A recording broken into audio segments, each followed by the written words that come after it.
Welcome to the Public Policy and Social Entrepreneurship iteration of the Professional Insights series. I'm here tonight with three very accomplished panelists and our Executive Director, Jim Langford. So thank you for joining. Again, I'm Danielle Breidung, Shep's Alumni Engagement Specialist and an alumna of the program. So I'll start off by giving each of you an opportunity to introduce yourself. You can tell us where you grew up, where you went to undergrad, what you studied, whatever you like that would help us get a better idea of who you are and what you like. Elizabeth, can we start with you? Sure. Hi, everyone. My name is Elizabeth. I was born in California and I lived there for 12 years until my family moved to Shanghai. And so I spent kind of the second half of my middle school and the entirety of my high school going to international school in Shanghai. After that, I went to Middlebury College up in Vermont, and now I'm in DC. When I was at Middlebury, I studied one of the most practical majors in the world, philosophy, and had a minor in political science and French. I'm really excited to be on this panel. Thank you, Elizabeth, for joining us. Elsa, would you mind going next?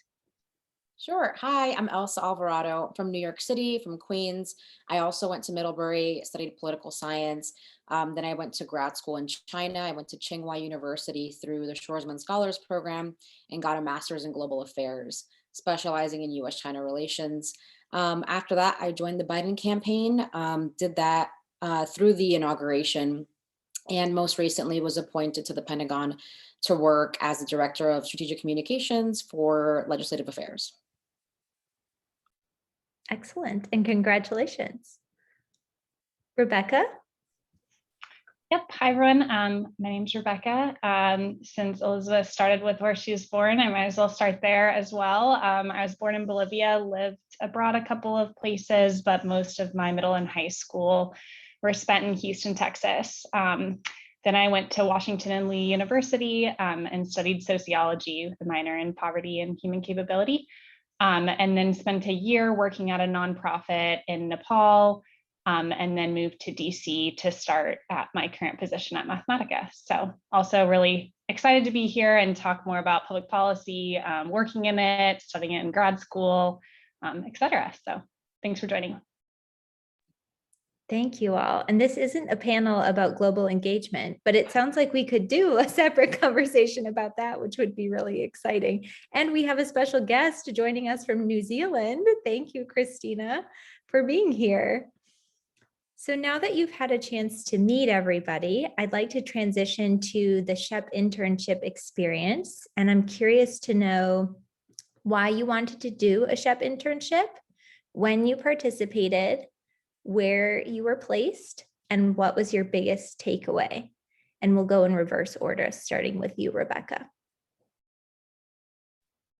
Sure. Yeah. Okay, I'll try to hit all of the questions. I actually was interested in Washington and Lee because of the Shep program initially. So was partnered or took POB 101 early on, I think my first semester of freshman year. So I always kind of had planned to do a Shep internship and got the opportunity to do it between my junior and senior year. I was matched with Lyft DC that does a lot of different services, but sort of the easiest way to describe it is probably case management, but sort of in a nonprofit sphere. And yeah, was there any other questions I missed, Danielle? That's okay. So curious to know when you did it without calling you out, based on your age.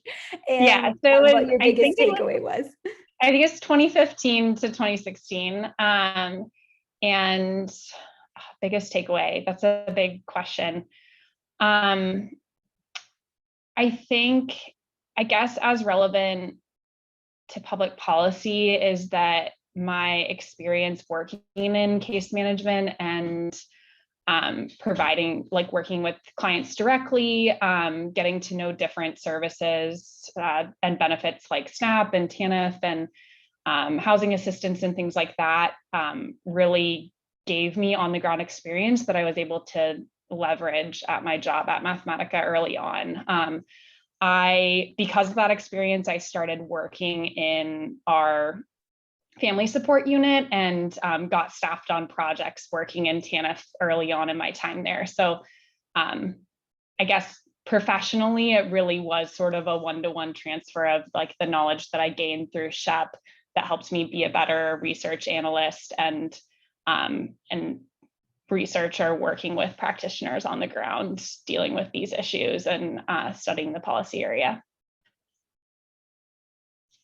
That's excellent. And so were you, just out of curiosity, because we have SHEP interns who do the summer experience at different points in their undergraduate careers, were you a rising junior?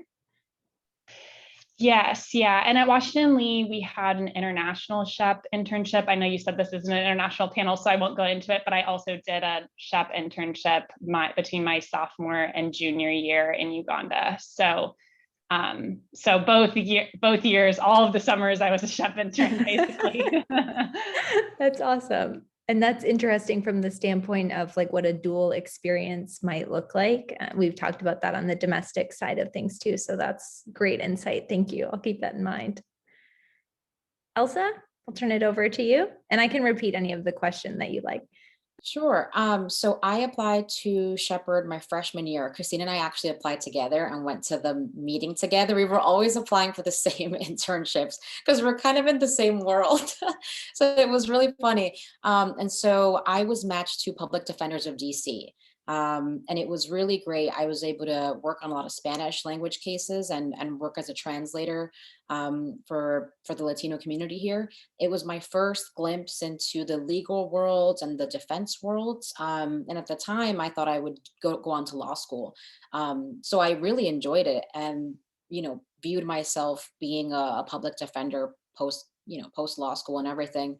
I think my biggest takeaway was that in-person sort of contacts that I made while I was in DC. And so a lot of the other interns that were with me at Public Defenders became my best friends. So there was a group of about 15 of us, not all Shepherd, but the ones that were Shepherd, I also lived with. And so it was really neat getting to know them. And they're actually both lawyers now. So the internship really helped shape their career. But for me, it was, a first look into the legal world. I was just a freshman, so I really didn't know what path I would go on. But it was great exposure at that young age. That's excellent. Thank you.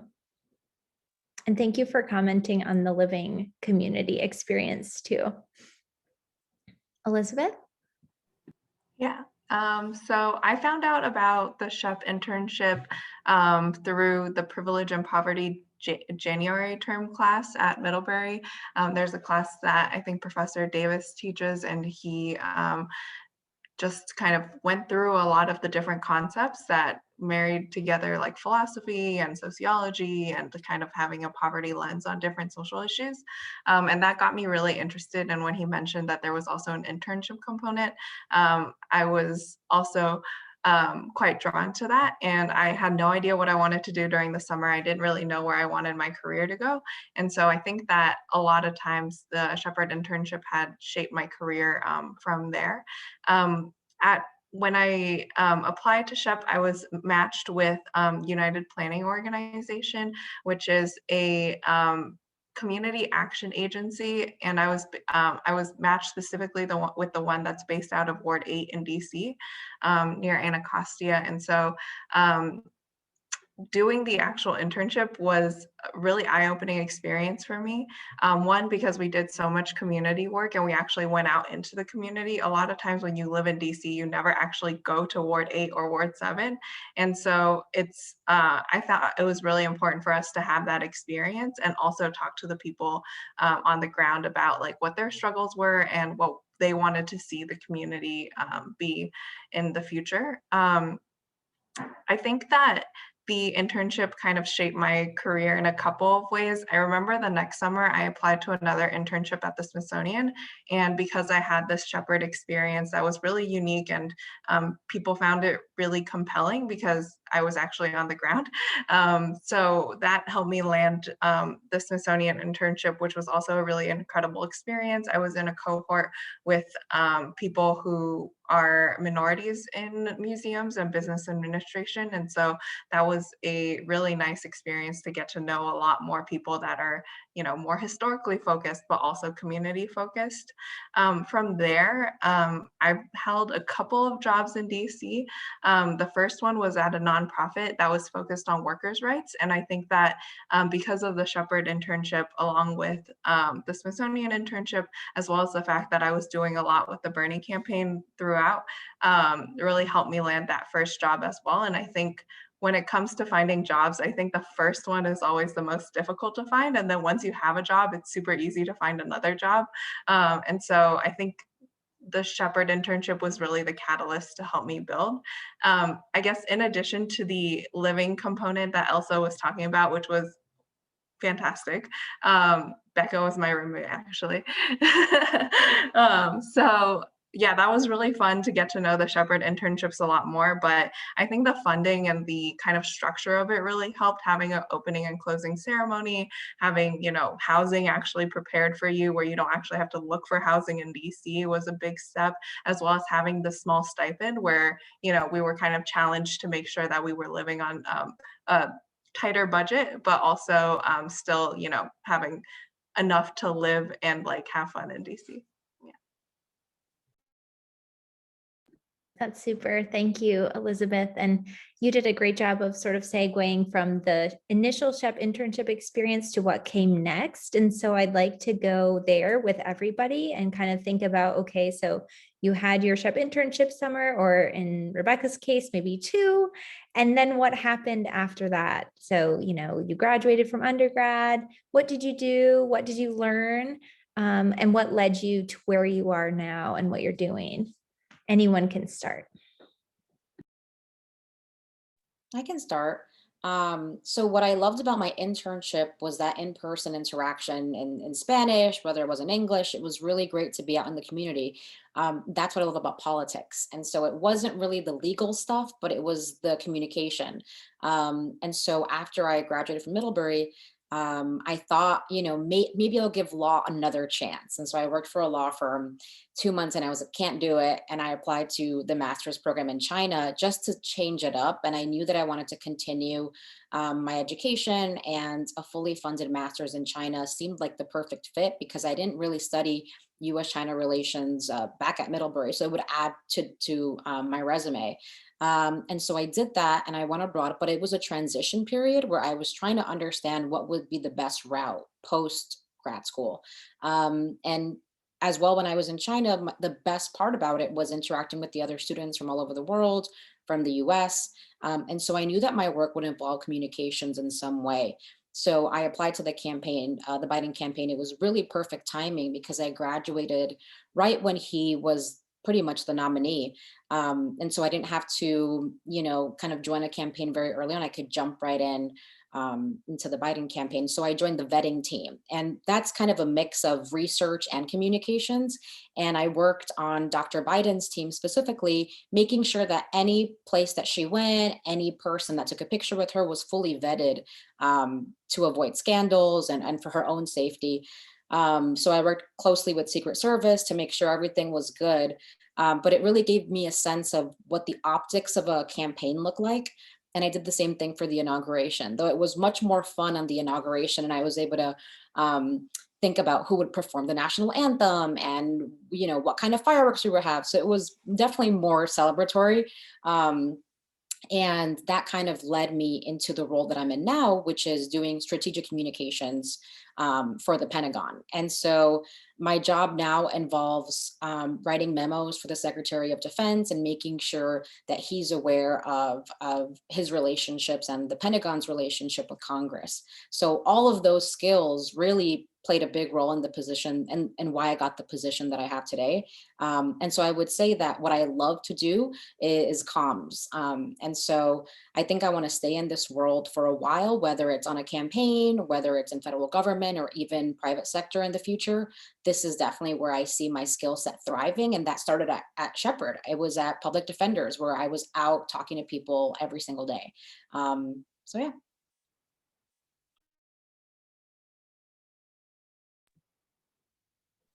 Great, I can go next.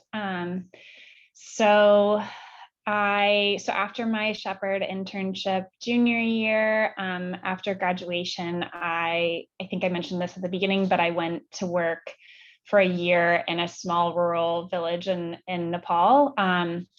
I was really interested after the Shepherd internship in continuing to get on the ground experience and work in direct service. And I was sort of bobbling back and forth between studying urban sociology and also really interested in rural poverty issues. And so going to Nepal really gave me sort of a very different view than I had working in housing policy and in sort of urban DC, and what I focused my honors thesis on senior year, which was gentrification in DC from 1970 to 2010. So I really wanted like a different lens, but wanted something very on the ground. I wanted also to have experience working in qualitative research, which I didn't have a bunch of background in. I mostly worked in quant research and crunched numbers and data and things like that in college. So I really wanted to sort of get on the ground and like talk to people about their experiences more. And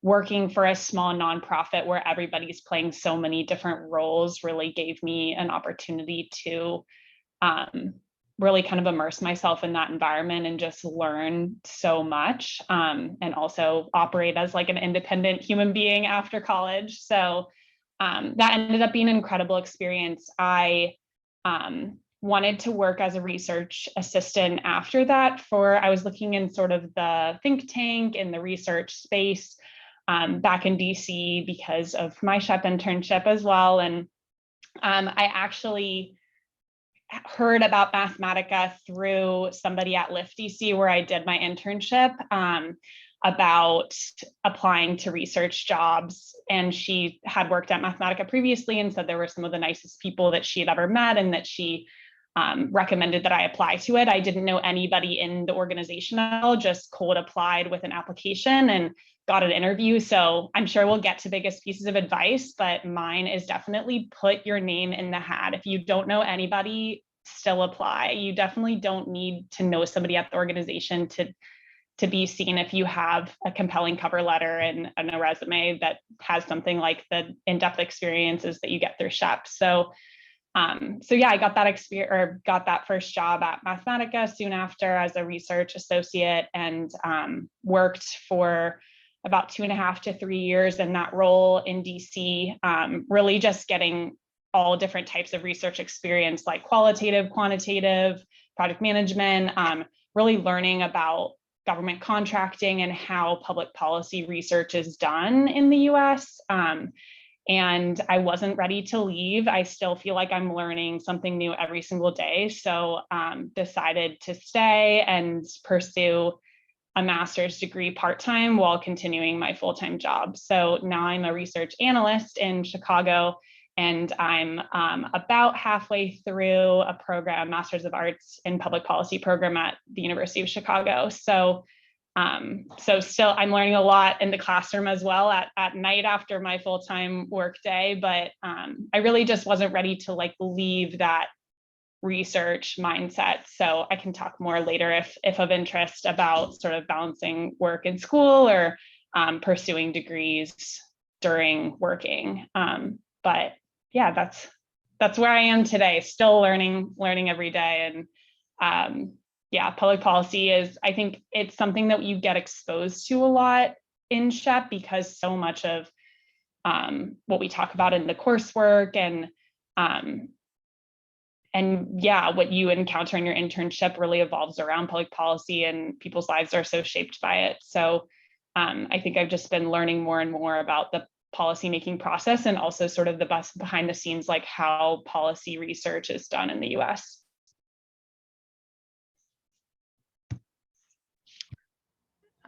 Yeah, I can jump in here. So I think my role after hearing Becca and Elsa's stories are probably somewhere in between the two, where I'm at a research institution, but I'm doing comms. And so that's kind of where I sit right now. I know I talked a little bit about how I got from, the Shep internship to the Smithsonian and then to my first job. So I can talk a little bit about the couple of things that I've done in DC since then.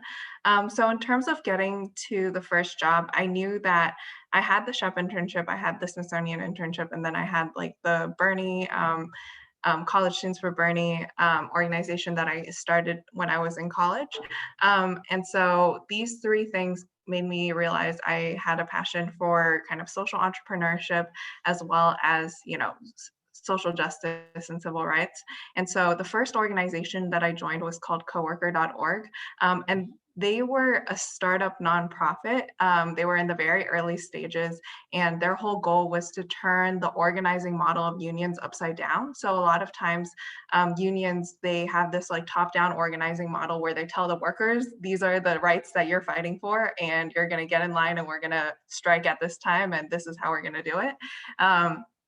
And the whole idea was for the workers to be the ones naming the issues, leading the campaigns, and then for people like me to support them in their communications, in their strategy, in how to like pinpoint which issue that they were most passionate about.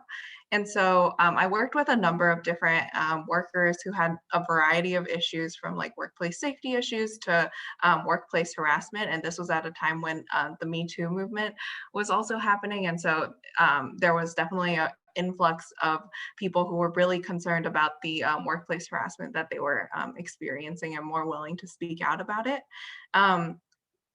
During that year I was there, I realized that there was something really powerful when these workers spoke to the media about their experiences.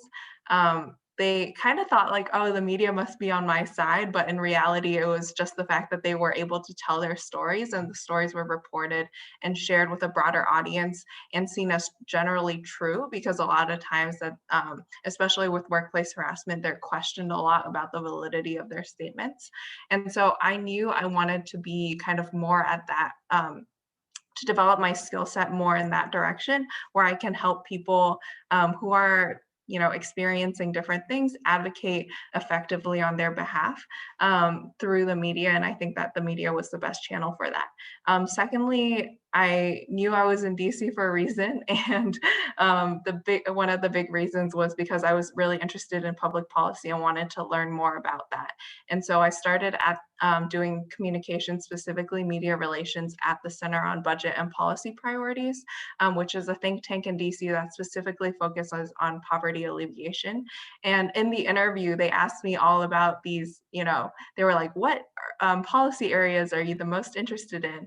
And I remember just talking about my Shep internship a lot, and the fact that I was able to cite the fact that there are Section 8, waiting lists, and, name specific programs like SNAP and TANF, and give like at least a lowdown of what they are, really impressed them. And I think that that is really thanks to the fact that we dug so much into that, those issues at the Shep internship.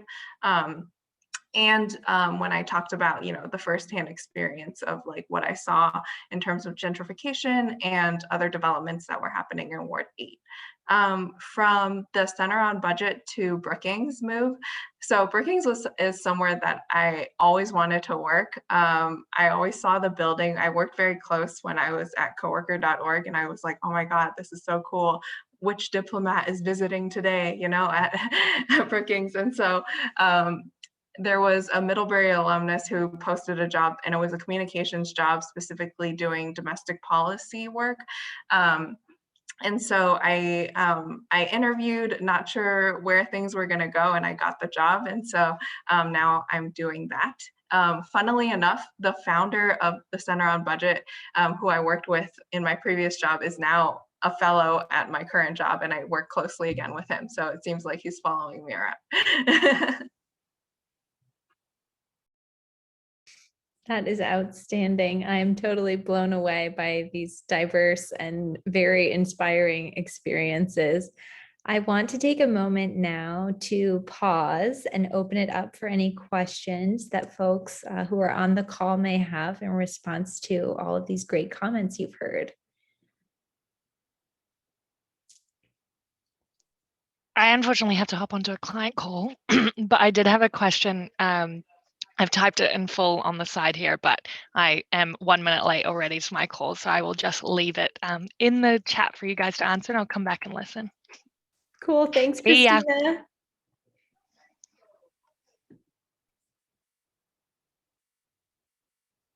Well, it sounds like she might come back. So should we save her question for later, or maybe she's meaning she's going to listen to the recording? What do you all think? I think she's going to listen to the recording. Okay, cool. Well, we'll go to the question then. So she said, thank you all. So exciting to hear what you've been doing. I had a question. Wanted to hear if you could go back, what is one thing you would do differently? And she shared what she would have done differently during her internship, which was spend more time reflecting and journaling.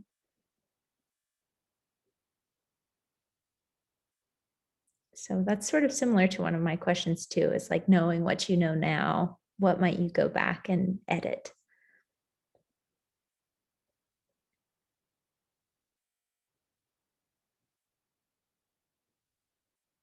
I guess I can go quickly first.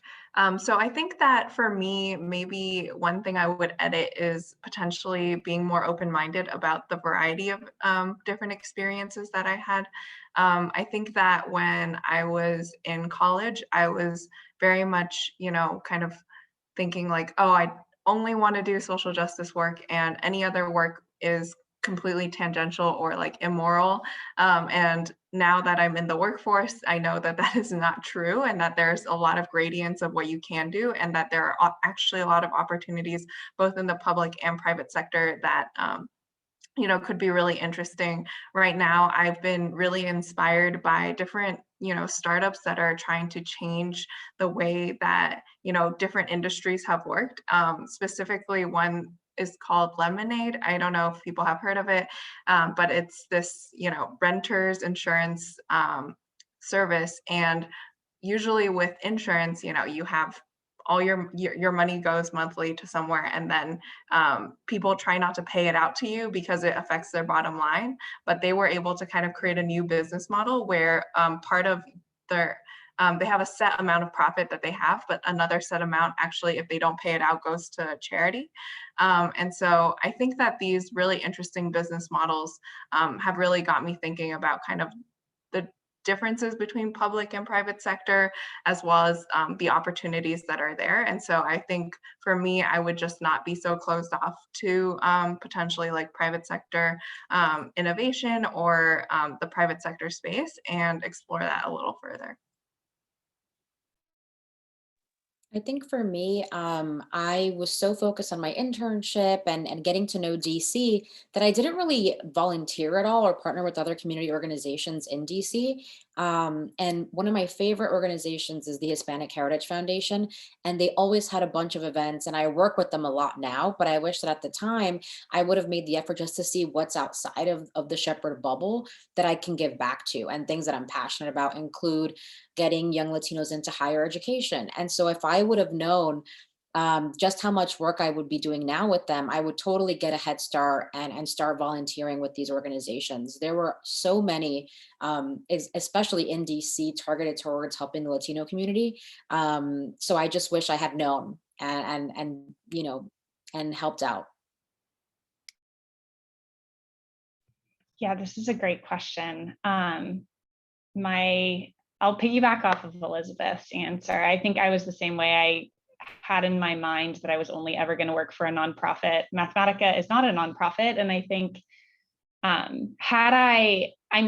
ultimately, obviously I said yes to the offer, but I think just understanding and keeping an open mind about the training opportunities that you can get in a bunch of different types of roles or jobs, I think having that mindset early on would have been helpful and potentially broadened my search even more after graduation than it was initially. And then also, I guess not underestimating like networking or just reaching out to people in the Shepherd umbrella that you might have not known in your internship. For example, this woman that recommended Mathematica to me. I'd never met before, and I really just reached out to her like years in the future. But had I sort of had more conversations earlier on, it probably would have opened up more opportunities too, just amongst people that have really similar interests. So it's never too late, but could have been nice to do it a little bit earlier. And then also just, it really does, it's like, it is such a small world. I mean, Lyft is actually in an impact evaluation that we evaluated at Mathematica. And I was like, hey, I know them. So anyway, it's just like not really a lesson learned, but you really never know when it's gonna sort of come back around full circle, or you'll meet other folks involved. That's really good advice, Rebecca, about just like always being kind and courteous, because you never know when you'll see these folks again. There's always opportunities to stay in touch, especially with LinkedIn and social media. So I have a few other questions, but I wanted to open it up to you panelists to expand upon anything that you already said and you had more thoughts about. I know, Rebecca, you talked about balancing grad school and a professional life. And all three of you are at different points in the grad school track, right? Because Elsa, you've graduated, Rebecca, yours is in progress. Elizabeth, I don't know what your plans are, but I do know that you have a really exciting social enterprise that I want to give you space to talk about. So maybe if we could delve into the grad school conversation a bit and then pivot to side hustles, special projects, what have you. And then if we have time, I have a few other questions. But we'll see how it goes. So tell me about grad school and why you decided to go, where, when, all the considerations, any lessons learned. I can start. Also, there's an audience question, so we can do that after this one. So I didn't want to work at a law firm anymore. And this was my way out, if I'm completely honest. And I really wanted to explore China, and the relationship that the US has with China was exciting to me. And I knew I'd be in a cohort of students from all over the world. And it's also fully funded. So I really didn't want to take out a lot in loans for a master's. It just wasn't something that I think would be feasible for my family, especially after going to Middlebury. So I looked specifically at programs that were full scholarships. And so that was a big driver into why I applied to Shoresman Scholars. Once I was there, my focus was learning from the students as much as possible. And so even though grad school, the whole point is to get a degree at the end, the biggest takeaway for me came from those interactions with students that were from Argentina, Bolivia, Venezuela, who had lived through experiences and political turmoil that I had never really encountered in the US. And we would get into so many debates just about political structure that in a Middlebury classroom, you can kind of talk about it, but when someone has that real experience, it's incredibly valuable. And so I think that was the best thing that I learned from being a Shoresman Scholar.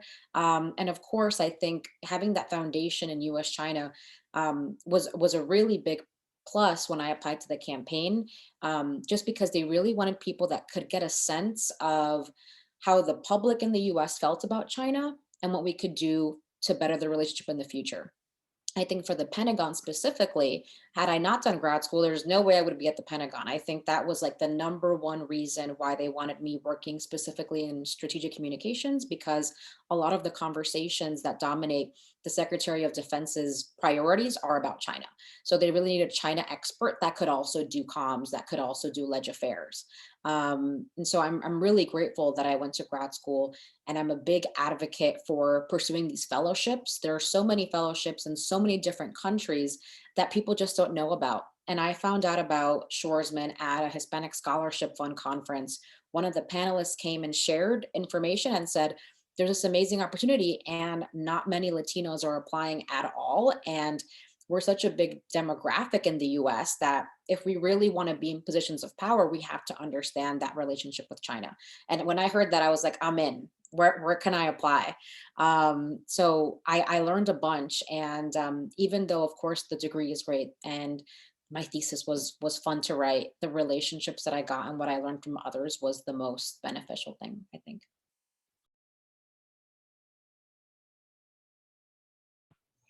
I can go next. Okay, grad school journey. So in undergrad, going to a small liberal arts school that seems like, everyone on the panel went to, I think I was interested in going to grad school, just didn't know when the timing would work out. I always had in my mind actually going back full time and pursuing a PhD, especially because I was so interested in research. But then upon working at my job, I just loved how applied it was and how much I was learning about programs on the ground and policy in action that I really just wasn't ready to leave and go back to school full time. So I started talking to other folks at my company that had pursued similar opportunities, part-time school.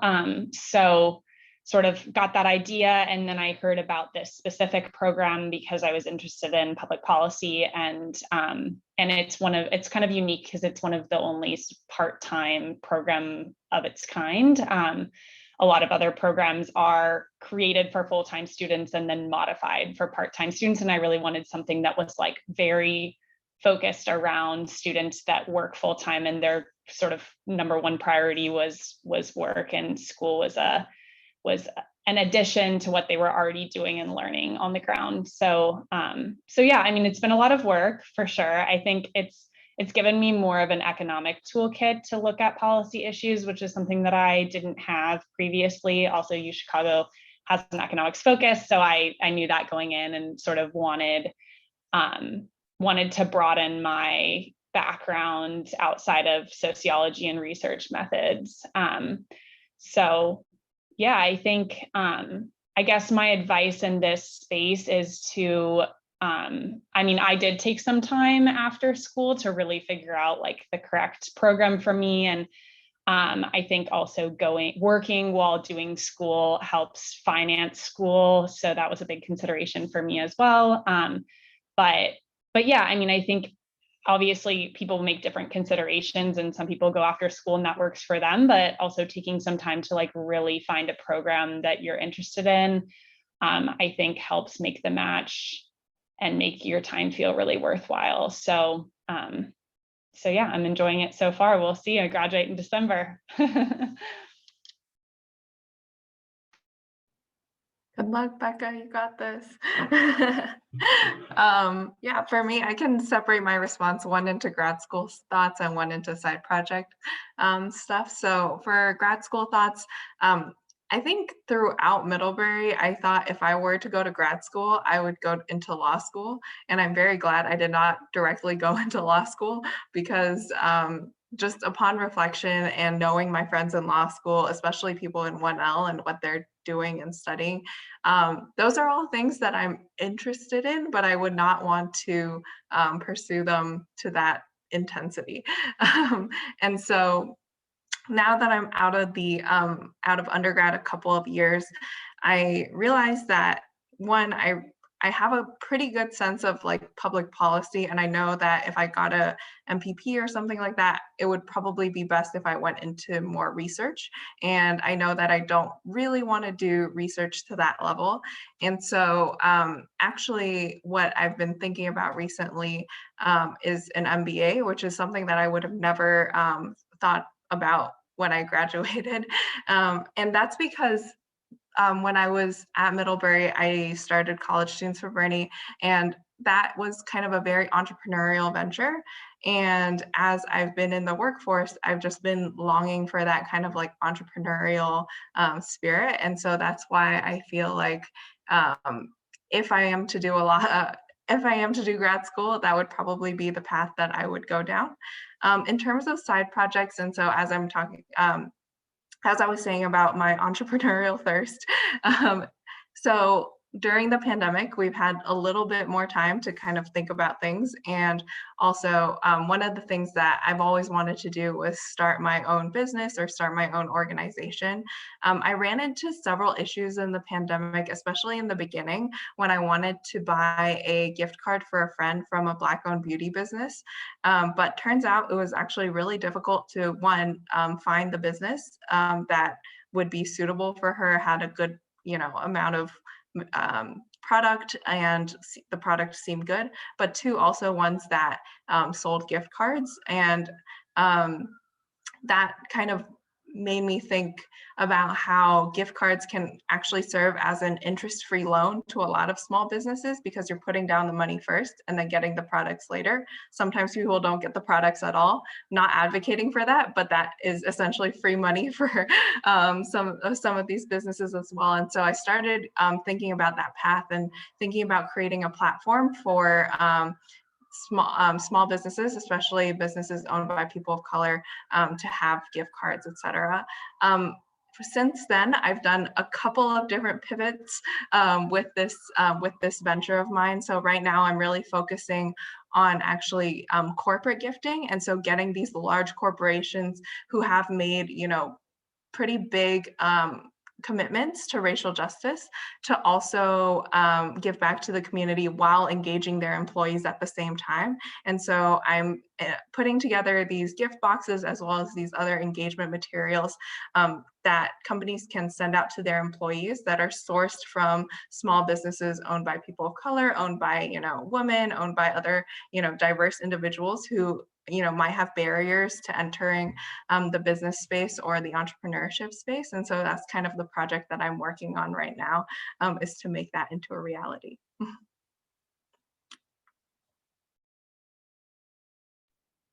That is awesome. And I have heard a little bit more about Elizabeth's entrepreneurial venture in our Alumni Spotlight series, which is also available on our YouTube channel. So if you'd like to hear about how it got started and sort of the products that the website features, I definitely encourage you to check that out. I think the interview is about 10 minutes, so it's short and sweet. I want to make sure we address the question in the chat. I know we're getting close to our hour. So Margaret, I don't know if you're in a position to turn on your camera. If you want to ask your question live, you're welcome to do that. If not, we will gladly take it from the chat as well. I could just turn on my microphone and ask you. Yeah, Okay. cool. But I just wanted to hear more about like your daily, like what you do daily, what the work culture is like. If you're, you know, working more independently, or if you work more on a team or with others, or how much interaction do you have with clients? More of like, is it more direct or indirect service, that kind of thing. But so far I've loved hearing about each of your careers, and I've gotten a lot out of it. So thank you so much for being here and for having this.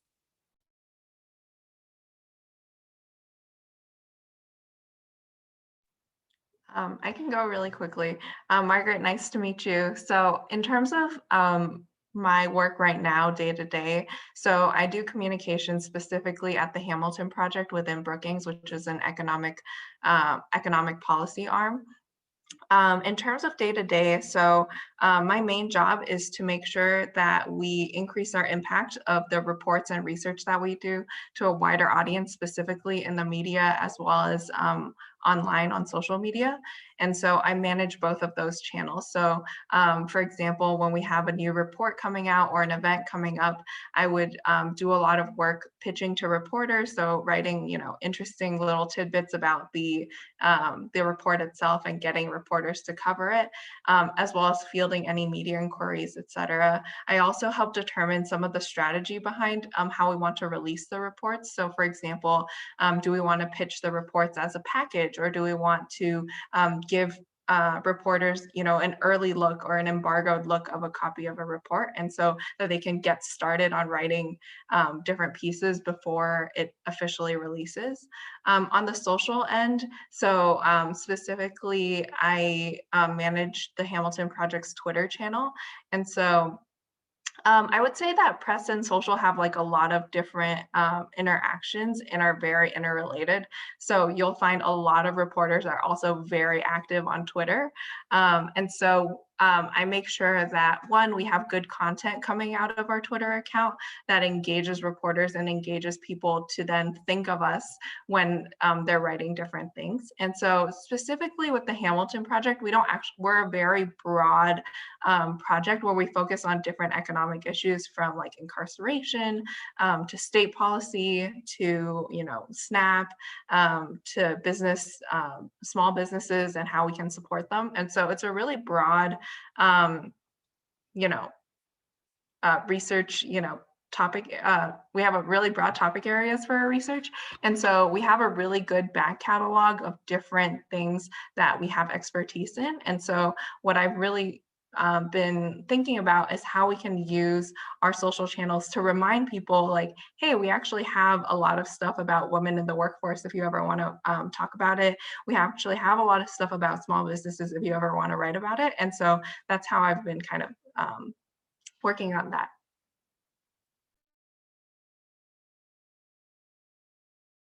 I can go next. So my work is very collaborative, and I think the Pentagon in itself is super collaborative. So we have three sets of people and groups. So we have military folk that work in uniform, sometimes not in uniform. That's a brand new world to me. Then we have civilians, and then we have the political appointees. And so for every decision that we make, the three of us are consistently collaborating, especially when it comes to communications. And so I've actually really enjoyed it because on the campaign, you only really get that political opinion. And now I have a military defense opinion from experts who have served. And so I find it really valuable. And so everything that I do has to go through various people for their opinion, for their insight, for their approval. Nothing I do is independent. Everything is teamwork. Just today, we were covering 3 hearings on the Hill and then debating about how best to frame it for the Secretary of Defense. So it's a lot of collaboration, and it's really exciting because I find that doing anything and getting, you know, a lot of insight and opinions really makes the work more exciting and more accessible, I think. Whereas I think when I was in the campaign, we really only got kind of a one-sided Democratic point of view. And at the Pentagon, we put politics aside most of the time to focus on the material. So. Yeah, this is a great question. I'll try to keep it brief, but also in depth enough. So Mathematica is also pretty collaborative. I work in children, youth, and families. And so kind of like what Elizabeth said about Brookings, Mathematica has a really large portfolio of different work. And I think one of the things that drew me to the position originally was the ability to work across different policy areas. So I've gotten experience working on Head Start, SNAP, TANF, workforce, early education, things like that. So the projects are staffed based on your past experience and also just passion and interest in the area. So I've gotten the chance to work across multiple teams at the same time, being supervised by different project directors and working collaboratively with different teams on the project. And each project is really different. It's depending on client interest, depending on how the contract's written. And so it's really given me the opportunity to figure out what I'm interested in and also work with different styles of leaders at the organization. I think that's also been unique and something that I didn't necessarily think about when starting in the professional world, is just like how to position myself on a team, what type of leaders do I like to work under, how do I collaborate well with others. And so that's been a good discovery as well. And yeah, I mean, I think also on top of the fact that our work is very mission driven and everybody comes to Mathematica with the goal to make the world a better place and advance public policy to make it as effective as possible in the US. We also do a lot of charity work on the side. So I'm not currently involved because I'm a grad student, but have been really involved in volunteer committees and positive impact committees and corporate giving and things like that. So that was also another reason why I was drawn to Mathematica, and has a big part, I think, in public policy research world. I mean, I think that's one of the things that I love about it, is that everybody that I know in the field is really here to make a difference. And a lot of people have similar backgrounds and experiences as SHEP alums. So I work with a lot of former teachers. I work with a lot of former social workers, researchers and economists that have worked on projects that are very high impact and really sort of on the ground. So I think that's also one of the reasons why I've stayed in the work, is because the other people do it for sort of a broader mission than themselves. Excellent. Thank you. And thank you, Margaret, for submitting that question, for joining us. If there's anything we can do after this panel, you think of a question or you want more information, I'm sure that all of us would respond. So reach out to us on LinkedIn or send me an email and I'd be happy to connect you. So we have just a few more minutes and I don't want to let them go without asking one final question. So you mentioned social workers at Mathematica, and as a social worker, I'm curious what you do for self-care to fill up your cup, especially these days with the pandemic. I know we talked about collaborative work culture, but I see all of you at home, I suspect. So what do you do to replenish? I can start. So I actually go in person every day. Today, this is my first day working from home, which I actually don't like as much. So I'm really happy that I get to go in and interact with everyone in person.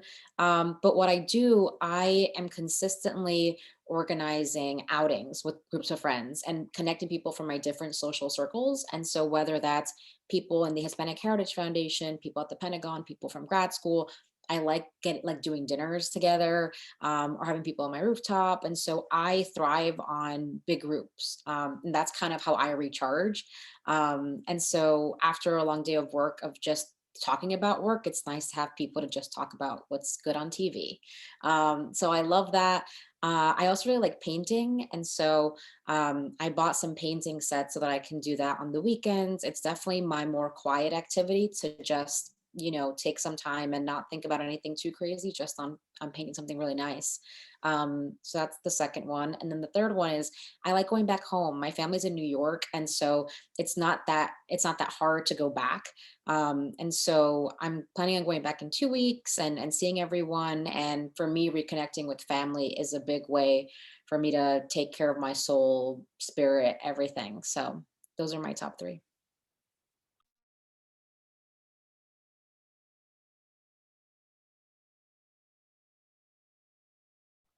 I feel like mine are not as neatly organized as Elsa's.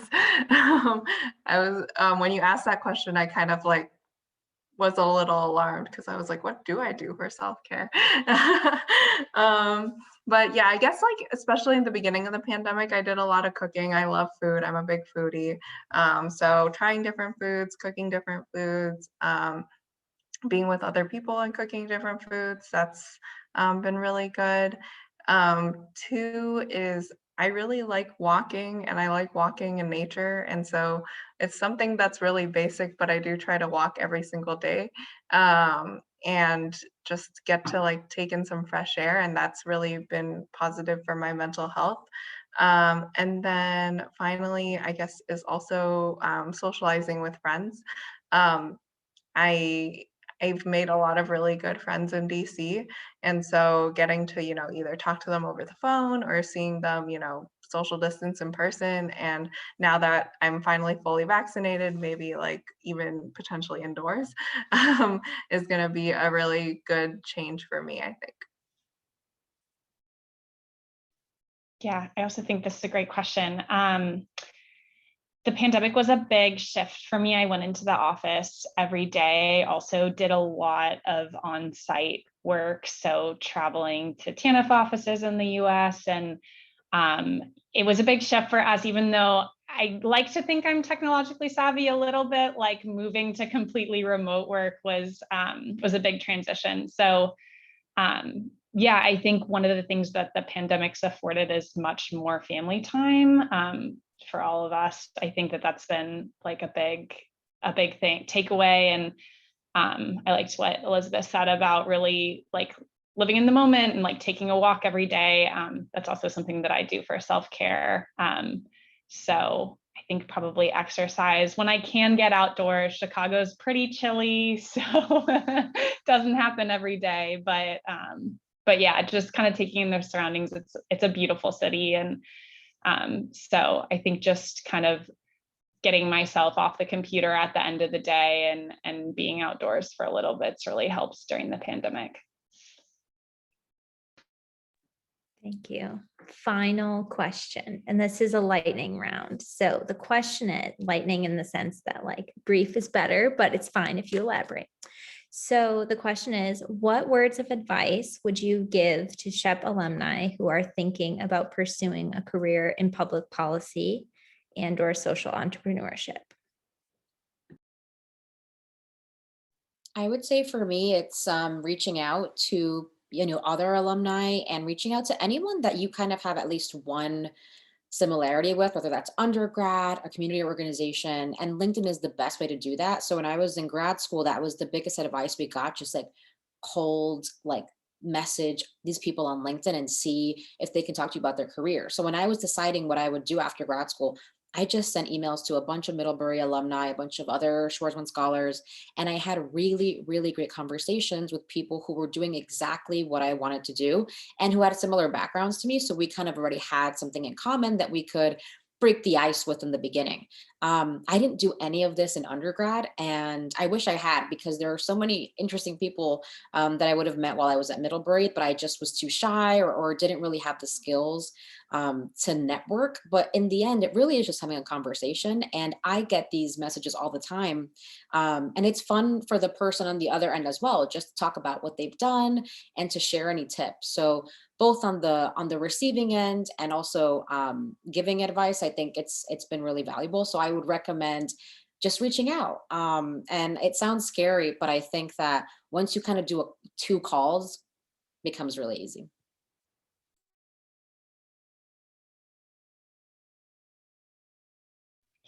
Yeah, I think I'm probably just going to reiterate a past piece of advice that Elizabeth gave, but I think the first job is always the hardest. And I think even there's a lot of opportunity in any job that you accept to show initiative for the next thing. Like if you're interested in research or public policy, find a project that you can work on, even if it's on your own time, even if it, even if it's like a little part of your role that you can kind of add to your portfolio and talk about in your next interview. Like that kind of experience can make a big difference. It doesn't have to be something formal. I think what I look for a lot when I'm interviewing folks is just like passion and interest in what you're doing. So yeah, I don't get too nervous. The first job's the hardest. Once you get it, you're golden. So I think it's just really finding something you're passionate about, because that's what sticks out the most, like in your life and your friendships and like in your day-to-day work. I would also just echo Elsa's statement about cold LinkedIn messages. I've done quite a few of those and had actually quite a high success rate. So yeah, definitely recommend those. And then secondly, I think just developing an identity both inside and outside of work. Obviously, within your work, you want to gain a lot of professional skills and you want to be able to maximize your learning and be able to get to interact with a lot of different people. And so those are really good. But also, outside of work, I think it's really important to develop like a couple of different passions, whether it's painting or, doing a sport or something like that, so that you can kind of balance your life. So you're not always so focused on, your work life, or your work becomes your identity, because there's always going to be challenges both in your work life and in your personal life. And I feel like having that balance has really helped me, or actually in the middle of trying to find that balance has really helped me, overcome both of those challenges, because then you can kind of fall back on the other one or lean more into your other identity. Jim, what did you say? We need to practice. We need to tone our courage muscle. Is that right? Yeah. Find ways to use your courage. And I mean, part of that cold calling out to people on LinkedIn, that's a small example, but that's what it is. You're practicing skills, but at the same time you're exercising that courage muscle. And starting a conversation, you never know where that conversation is going to go. You never know what that thing is that other person has as a skill or as a piece of information you weren't expecting, and you weren't expecting to get that piece of value out of that conversation. And you wouldn't have known that if you wouldn't have gained that if you hadn't reached out and done that. So sure, absolutely. Volunteering for a project somewhere, volunteering, doing this, stepping up and saying, advocating for something, in a public way. All those things are so valuable for your own personal development internally, but they also will produce external results, that you won't expect. So congratulations, you're all on the right track, and I envy what each of you are doing. I wish I could go live, my life over again in about 5 different ways, and I'd go follow some of you around. It's what I would do. It's really fun to hear what you're doing. Terrific stuff. That's Jim's version of his edit. If he had to go back, he would clone himself and follow all of you. I always say, I'm not sure I believe in reincarnation. So I'm just going to do it all right now. So I'm running 4 different, I am head of 4 different nonprofits and focusing 99% of my time on Shep, but I still got all these other things going on out there that are in completely different areas, but hey, that's okay. You just go do it. You go live it, make it happen. You've got great, wonderful minds, and you've got great energy. I can tell each of you do. Boy, don't waste a minute of that. Just use it, and you'll be happy that you did. So, congratulations. Well, on that note, I think we'll conclude tonight's session. Thank you all for being here, for sharing all this terrific insight. I know that the 2021 interns and other Shep alums will be glad to get all of this information from you. And if there's anything that Shep can do to support you in your endeavors, you know where to find us. Thanks again. Thank you so much. This was really fun.